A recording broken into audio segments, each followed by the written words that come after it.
test. Rocket test.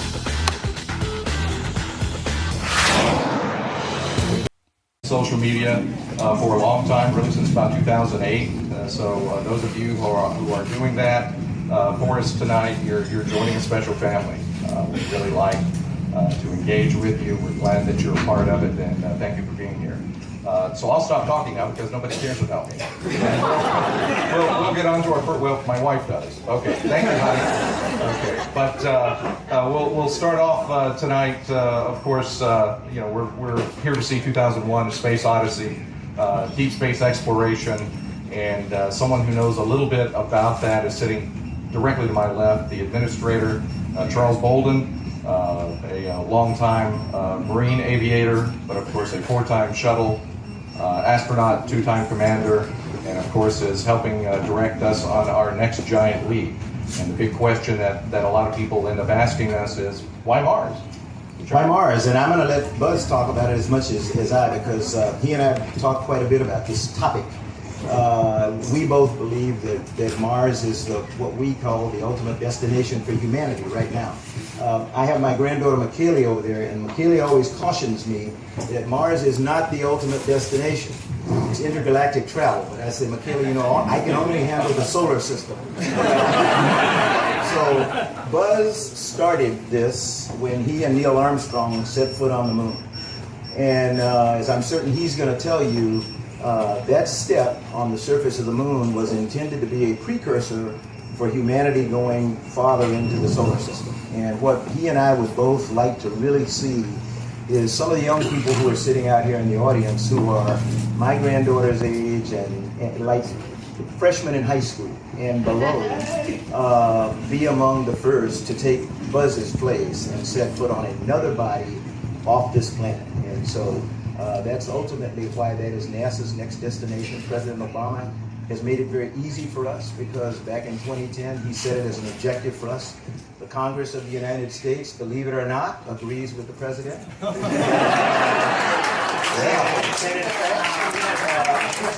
To demonstrate that they agree, they put it into the Authorization Act of 2010. So NASA has two big things we're trying to do. Our next small step is to try to capture an asteroid by 2025 and put humans with that in lunar orbit. And we'll use lunar orbit and the infrastructure there as a stepping stone to get onto Mars in the 2030s. And that's all I want to say. Can we talk about that? We can. You Sure. can talk about anything you want to talk about. Yeah. Yes, you can talk about anything you want to talk about. One point though, when often we're asked, you know, what's your favorite planet? And people will say Mars or Jupiter or Mine is Earth. Yeah, I was about to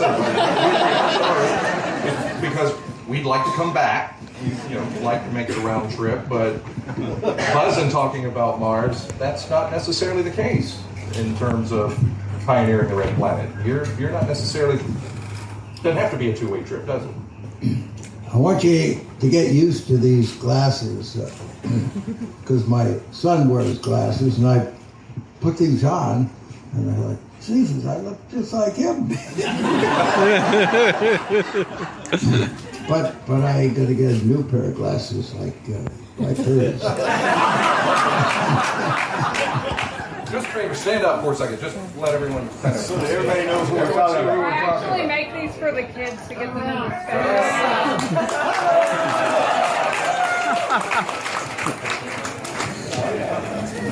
But you've really talked about the ultimate pioneering of Mars, which is go and stay. It's could be called a settlement. Could be called a colony. But you know, I'll bet you that you could still call it a settlement or a colony by going there, coming back, going again, coming back, and then you say, you know, that's not a bad place. I think we ought to settle it, right?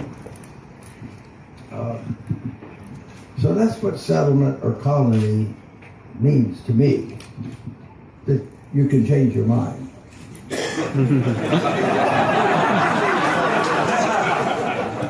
I took the liberty of beginning to use one of Charlie's words a bit more of pioneering, but I'm going to add it to my word of permanence, pioneering permanence. Now, you can ask a big company, Boeing, Lockheed, what's their plan to get to Mars? And I suspect I know what it is,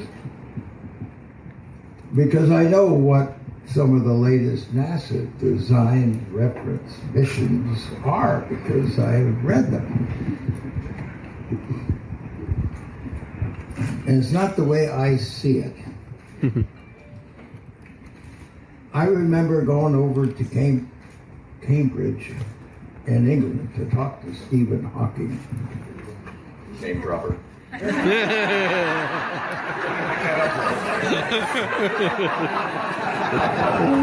Well, see, I had first met him when he was visiting Pasadena.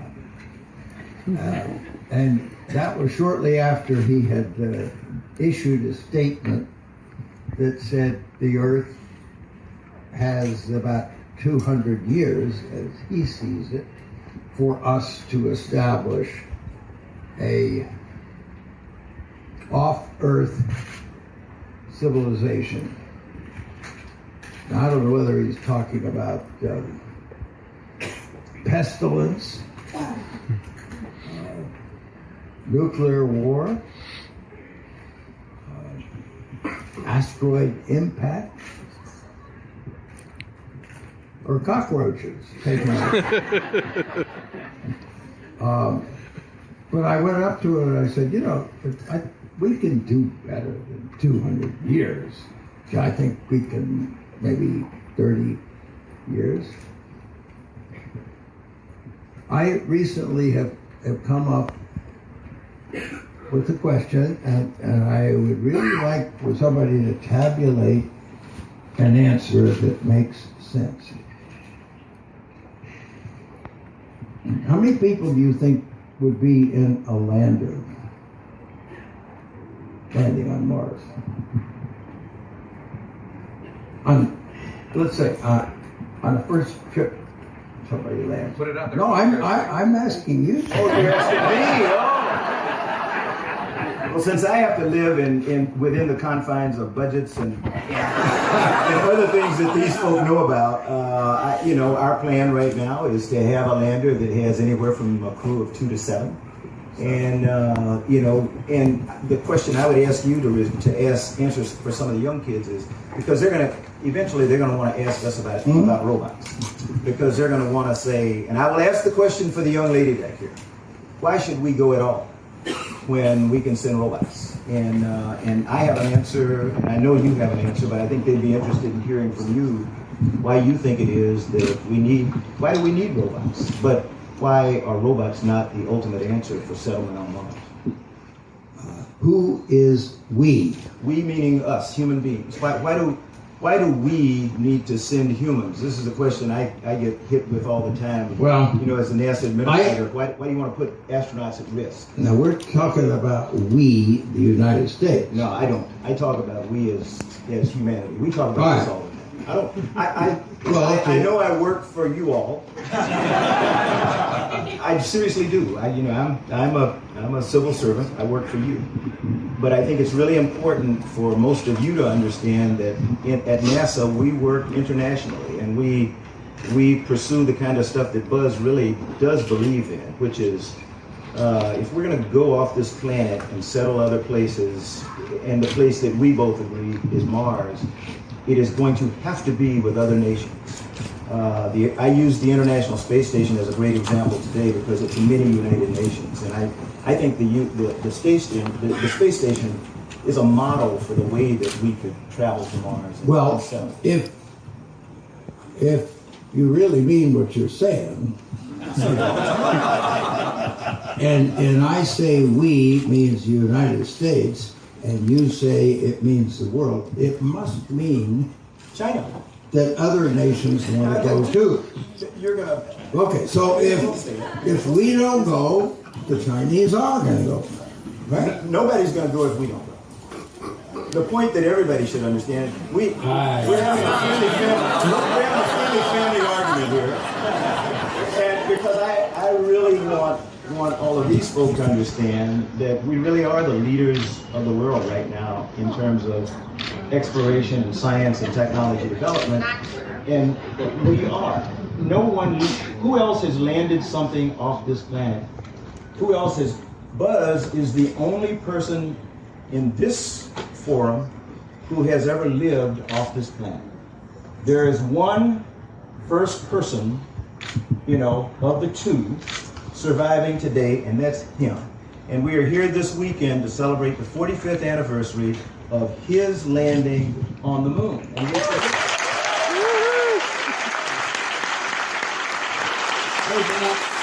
That script. No, he went off public for it. We do have more important things, but obviously I've given this an awful lot of thought. And you can sit and say, okay, no, we go and we come back, or we don't go. Let's say we go, and we take, you know why 7 is a good number? that's all we can get in my spacecraft. I wish you could get 7 people, but it's an odd number. See, when you have a difficult decision, if you have 6 people, it would be 3 against 3, and you won't make a decision. So you got to have an odd number. That's That's interesting. what the psychologist told us. Now, I'm real serious, because we can talk about going somewhere and what are the benefits going to be, and we can talk about why we, America, should go back to the moon, and why maybe we shouldn't go back to the moon. But let's get to Mars. Now, let's say we got a good sized spacecraft. We've got 7 people in there. So, and it's international. First can be led by the United States.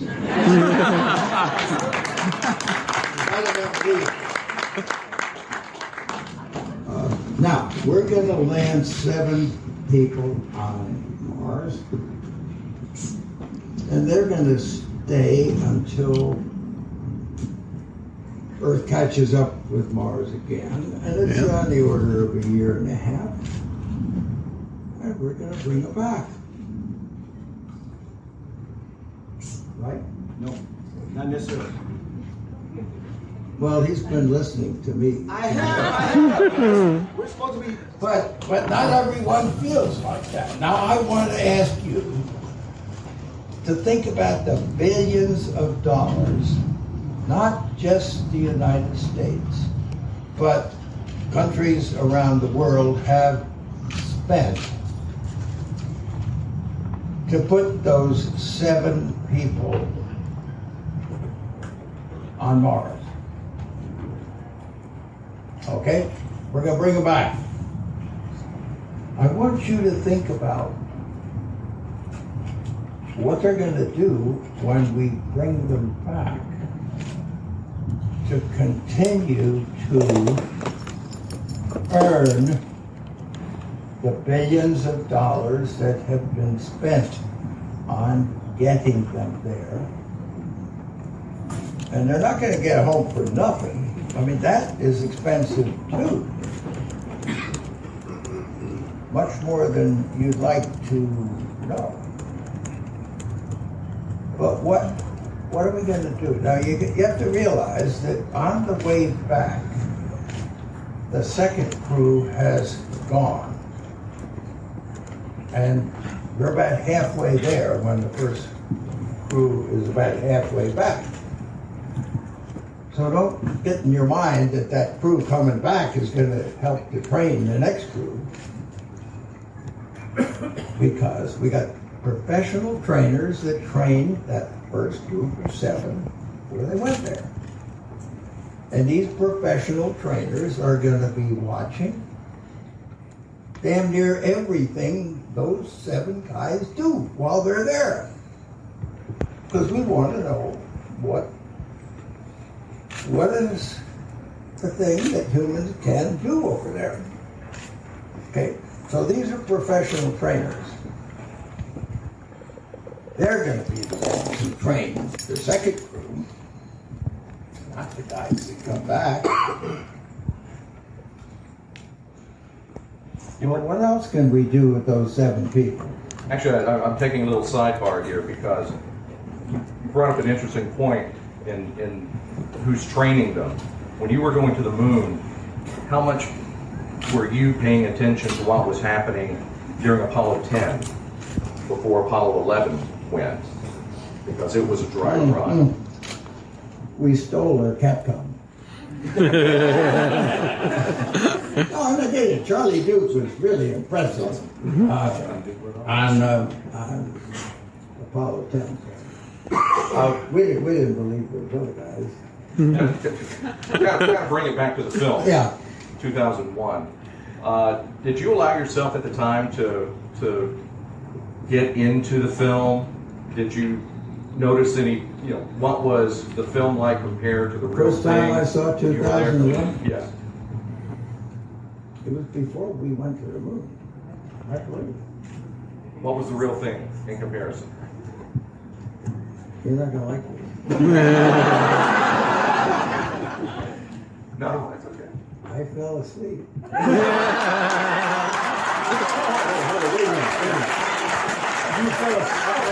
have to ask this question. Did you fall asleep on the way to the moon? Looking at the Yes, we movie? did that too. So you fell asleep in the movie? Okay, I got it. I want to pull Emil into this because we were talking earlier. When Stanley Kubrick was beginning production of the film, because these iconic scenes with these classical pieces, Strauss and what have you, I can't hear some of those things today and not think of that movie. But at the time, he was actually thinking of scoring, having an original score for it. Exactly. He commissioned the composer who wrote the film music to Cleopatra and to Spartacus, Alex North, to write a whole soundtrack. MGM wanted a new soundtrack for 2001: A Space Odyssey. And while this composer wrote the entire score, he decided right before the premiere to use his score that he put together, his classical score. So the opening. We asked Roger Waters to do it. Oh, really? Yes. Oh, but you can find there, somebody has, Jerry Goldsmith has recorded Alex North's score, so you can actually listen to it and see what you think. But it's amazing when you hear that opening the 2001 fanfare, as we know it, by Richard Strauss. It was a totally obscure piece of classical music. This film made it one of the most famous pieces and most identifiable pieces of orchestral music in orchestral music history. Sadly, Alex North only found out that Kubrick did not use his score when he went to the premiere. So he felt very bad and very, said it was one of the most humiliating experiences of his life. But I think Kubrick was a little bit of an unusual fellow. But what he produced, this transcends science fiction, this marriage of imagery, silence, and abstract modern music. He also used the abstract music for the Light Tunnel, is by a Hungarian composer named Ligeti. And Mr. Ligeti found out that his music is used in 2001 also after the premiere because he didn't ask permission. But he also made his music very famous because he was an obscure modern composer. And just the genius of what Kubrick did in this marriage. And I think it was really, in the dressing room, I was chatting with Buzz, I thought it was just fascinating that... Is he still alive, the guy who wrote that? No, he died a couple of years ago. But actually it made him very wealthy and very famous. But I thought it was cool that in the year 2001 you met Arthur C. Clarke. I was on a cruise ship. I spent the whole day in 2001 with Arthur. I was going to do that again in 2004. There was a tsunami. So this is 2 years ago. Charlie was here right 10 days before the landing of Curiosity on Mars, and we had a short film made by Duncan Cobb that we showed before the planets that we had in association with NASA. And I remember that so clearly. And the technology of that looked absolutely crazy. It's like, there's no way this could work. And we had the film in a shortened version, of course, and animated with music by Bizet, introduced by Charlie Bolden. And then I was so fortunate to be at the Jet Propulsion Lab on the evening that it landed successfully.